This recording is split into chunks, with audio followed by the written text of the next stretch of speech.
Hello and welcome to the Happy Little Futures podcast. As always, let's start with a nice deep breath in and out. Fantastic. So, I am going to be completely honest. I don't have a full aim or target for this podcast, but I'm going to talk because it's been a busy few months, and I think really the subject that I'm going to touch on today is grief. Grief is something that, in this country in particular, tends to be sort of brushed over. There's a bit of they're in a better place and you just have to get on with it. And as someone said to me, life's rubbish and then you die, and that's not helpful. It's a bit of a sore subject. It's not a sore subject. It's unspoken about.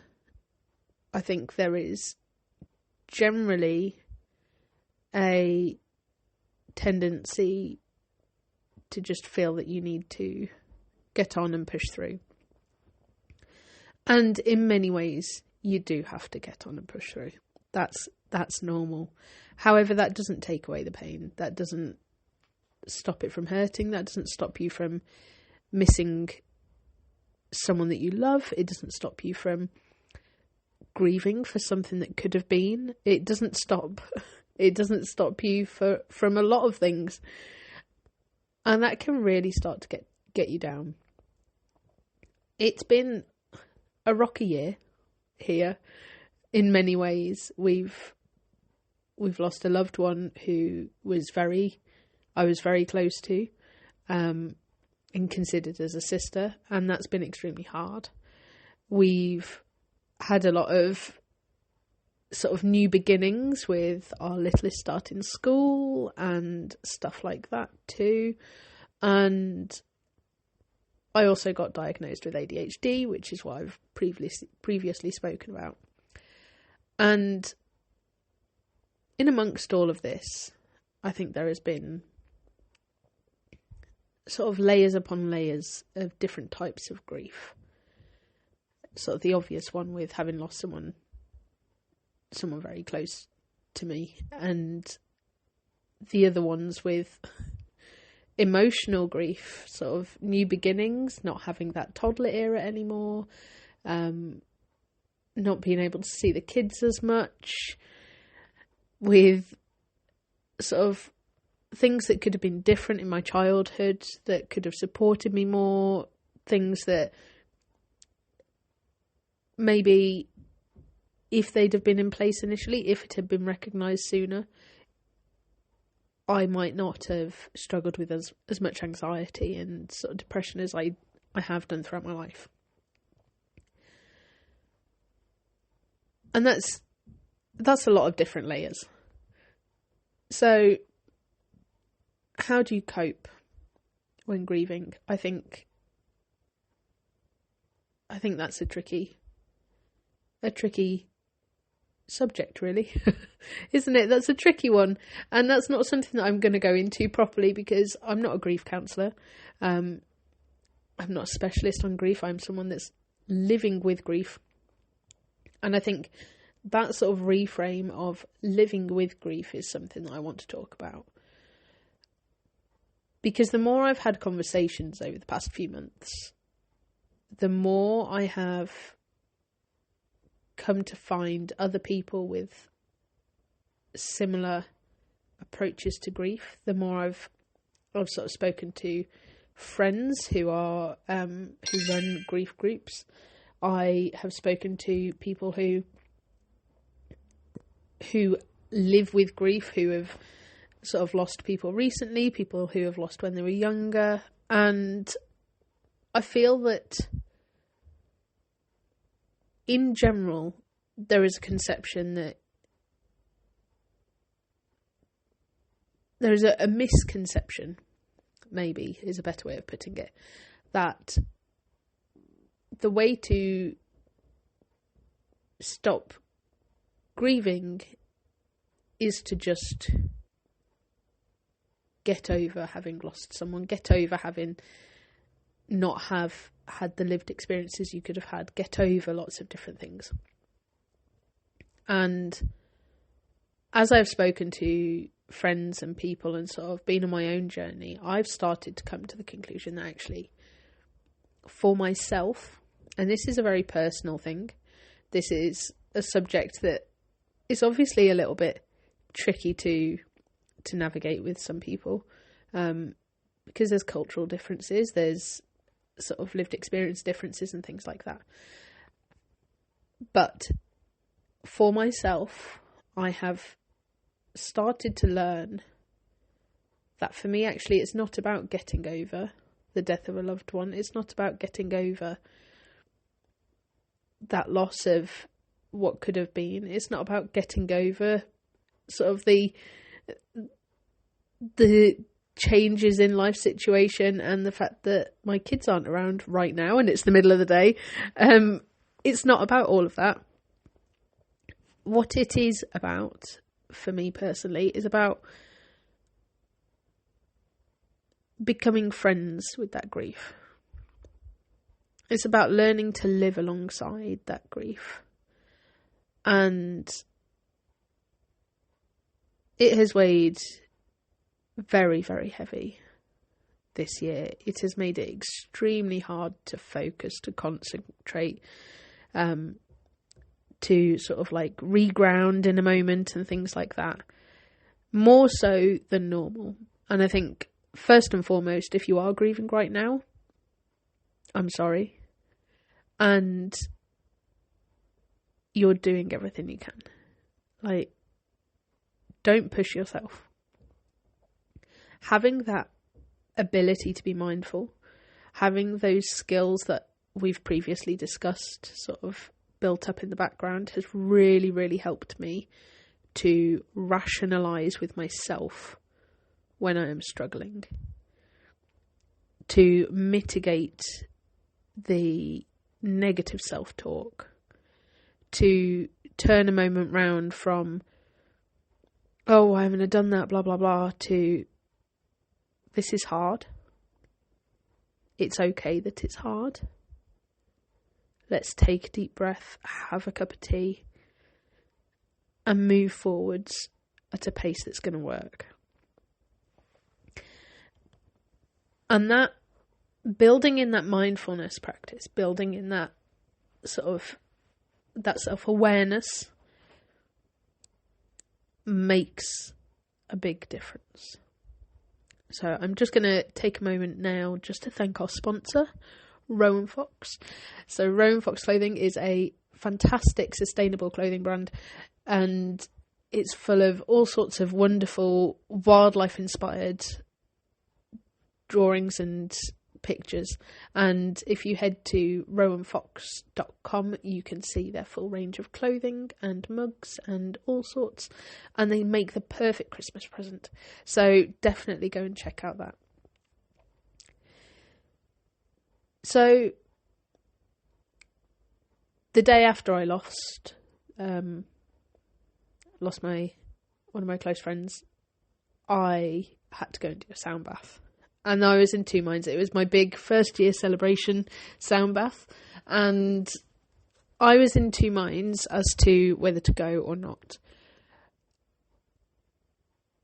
Ultimately, there was nothing I could do about having lost her. There was a big part of me that wanted to just curl up and cry. There was another part of me that wanted to hold on tight and just sit and be with my family. We had to hold off telling the kids for a day or two for various reasons. They wouldn't have seen her at that point anyway, so it was okay. And I needed to get through the sound bath, ultimately. I made the decision that I needed to get through the sound bath. The wonderful thing about the community that I've started to build through Be Still with Lucy, if you're in Birmingham, check me out for sound baths, is that everyone is very... Everyone's very empathetic. Everyone looks out for each other. Everyone's very similar in their sort of interests, and it's become a really wonderful community. And actually I decided that I would be safe with those people that night. And I went into the sound bath and we were doing cacao. And I sat there and I said to everyone, sort of stuff that I normally say, stuff's going to come up and out, and that's okay. As we're doing cacao as well, it can bring up a little bit more, sort of really shifts your heart space, opens up that heart space. And I said, and just so that you're aware, I said, I've lost someone very close to me, and it's very raw, so I might also be crying. And at the end of that sound bath, I had, I think, at least 2 people come to me and say, I've lost someone very close to me. And I actually really needed that today. Not only the sound bath, but to know that I'm not alone, sort of thing. And that was so powerful. And from that moment on, I sort of recognised that actually it's not something I need to hide or be ashamed of, which is sort of how I feel that we can sometimes be taught to live with grief. And especially for myself, there is a thing that I learnt in my ADHD assessment, funnily enough, called disenfranchised grief, which is where you're sort of like, it's where you're grieving, but it's almost not acknowledged. So it's for someone that, like, you're grieving for someone, but it might not be a blood relative. In this instance, it wasn't a blood relative. I had certain people around me sort of like not using that, but sort of mentioning that and going, well, what about this person that is related to them by blood and stuff like that? And it's like, that doesn't make it any easier for me in this moment. And I think that was,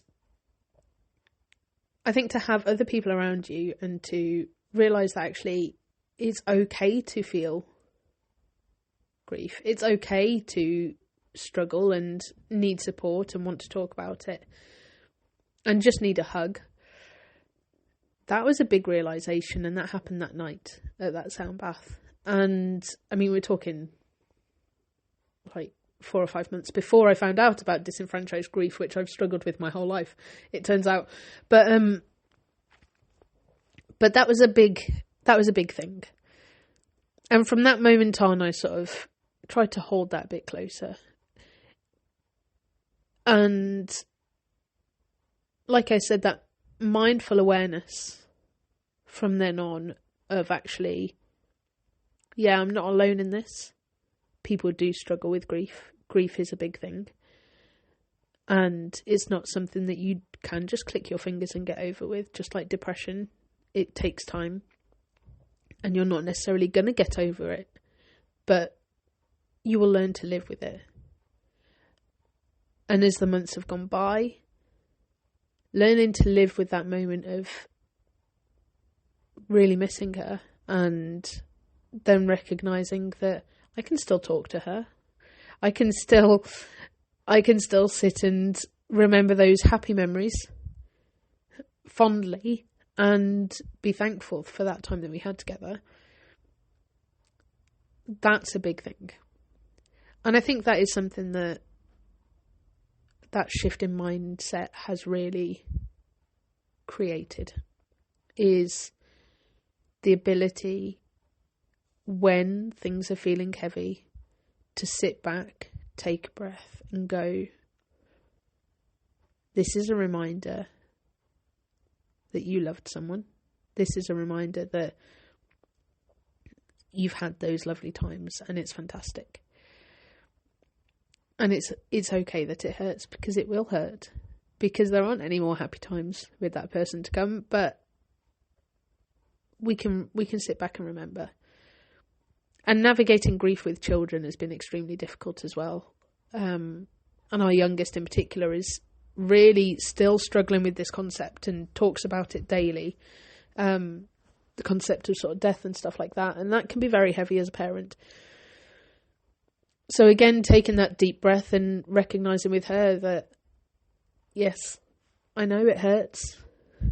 I feel it too. But actually, we can move forwards together. And it's part of life. Having conversations, quite frank conversations in some instances, as she can be quite literal. So trying not to confuse with sort of the wrong language is hard. But in all of those moments, holding on to that fact that it's okay that this explaining is hard. It's okay that this moment is hard. It's okay that I'm finding it hard and I can't think clearly properly because of it. And I think this is, like I said, there's layers upon layers of different grief at the moment. And while some are sort of like fading and it's getting a bit easier, like, for example, the ADHD, that sort of, like that relief is what someone called it. So sort of a mixture between grief and relief. So the relief that I had the diagnosis, the grief that so much could have been done in the past, and sort of those moments of recognising this is a struggle for me, and that actually, had I have had this previously and known, I could have worked on this. And then taking a deep breath and moving forwards with that. Acknowledging that actually, yeah, this is hard. Living all of this and not knowing how to cope with it, sort of, and knowing that there is a cause for this that all along has potentially had the possibility of being treated or managed in certain ways, and yet not being able to move forwards with that is really hard. So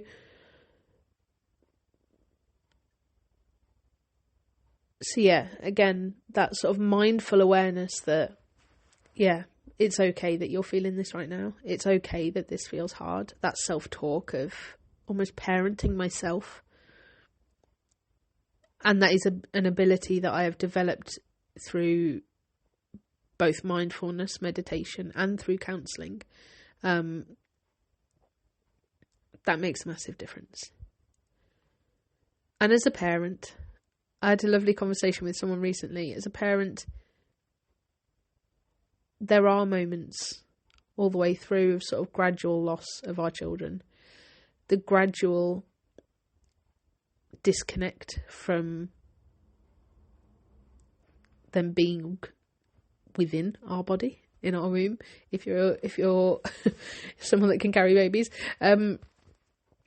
to the point at which they fly the nest, so to speak, they leave home. It's a very gradual process. There's always moments of separation.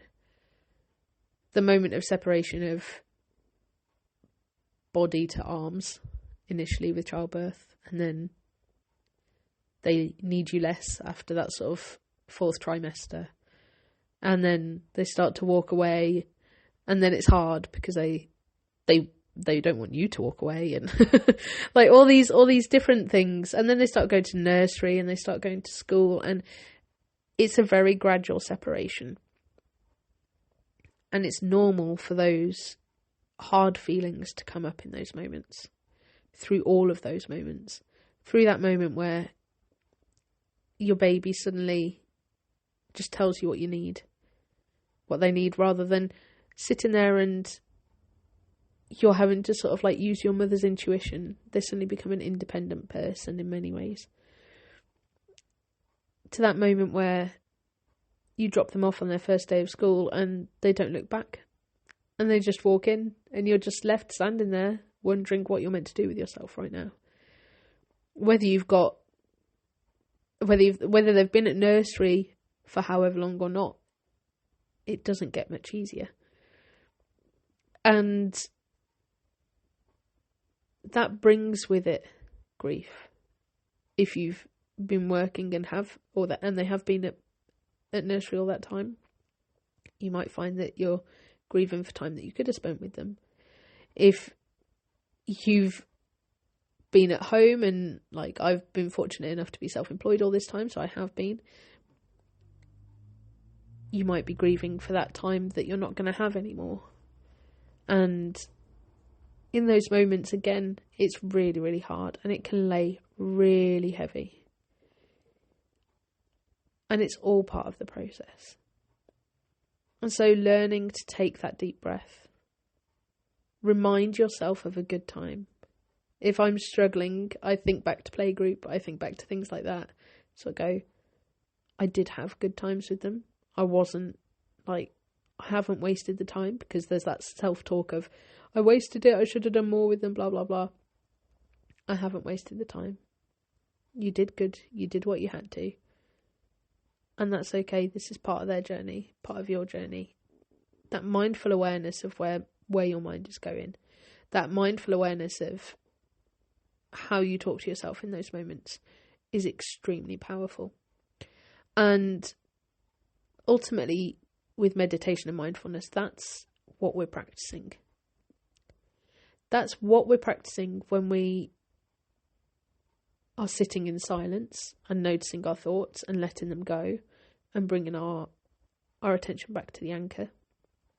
That's what we're doing when we're on the go, and instead of picking up our phone, we're looking at the trees, we're listening to the birds, we're feeling the sun on our skin, even if it's not very warm at the moment. That's what we're doing.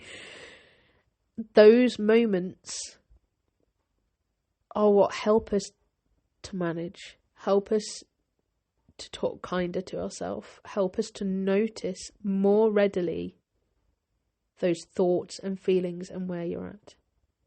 And that is why mindfulness and meditation is so powerful. That is why moving through these moments is such a gift when you've got that on your side. It's not easy. It's not the easiest thing to practice.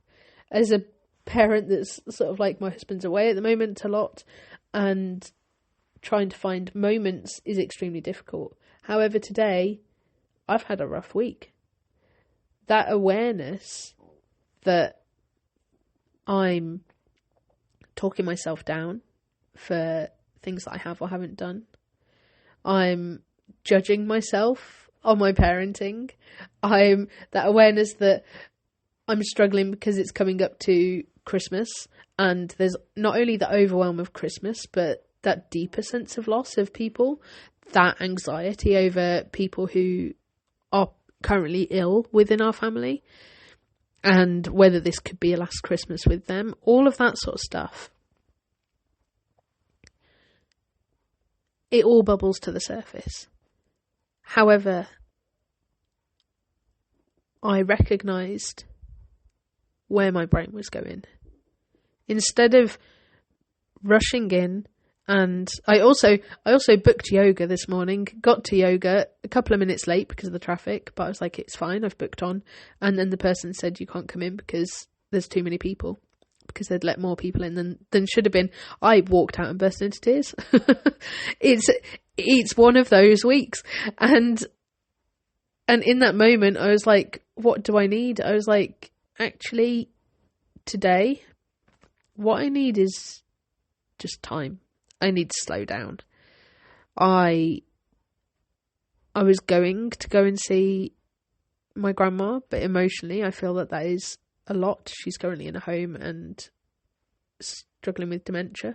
So I was aware that emotionally that would take a toll, and I was going to go see her tomorrow anyway. So rather than moving it to a day when I don't emotionally feel available to have that, because again, sort of grief over the loss of a person that used to be there and is still there, but isn't herself as I grew up with. That's hard. And so I recognised in that moment that actually the best thing I could do was come home, walk outside in the sun, and get back in and just go with what feels right in the moment. And that's what I've done. I've tidied up a bit. I've made a bolognese. And then I've sat down and spoken to you guys about grief. And this is a very difficult subject. It's difficult for me to say because it's very personal. Everyone's journey is very personal. It's difficult for me to say. I've had a lump in my throat a lot of this podcast, but it's difficult for me to feel comfortable in even putting this out there.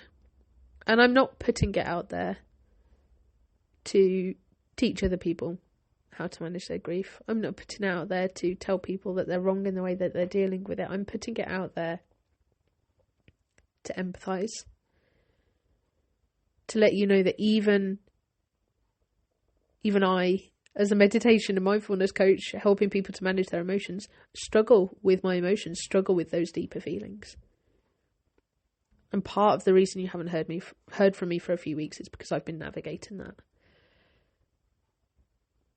And so recognising that you're not alone through anything is really important. Recognising that there are people out there that you can talk to is really important. Recognising that it's okay that it's hard. It's okay that it feels uncomfortable. It's okay that it hurts. Is really important. And yeah, to a degree, it gets easier. But I think we learn to live alongside it. And I think that takes time. And I think in learning to live alongside it, we almost become friends with it. It gets easier in that respect. So with that, if anyone, obviously this is a difficult subject, if anyone would like to reach out, feel free. I'm here if you want to talk about your own journey. I'm here if you want to just have a chat. Just drop me a message at info@happylittlefutures.co.uk or reach out to me on messages on Facebook and Instagram or wherever. But more than anything, if you're struggling right now, I want you to just take a moment to just tell yourself that it's okay. And I want you to take a nice deep breath in and out. And just reconnect with this moment. You've got this. Have a fab day.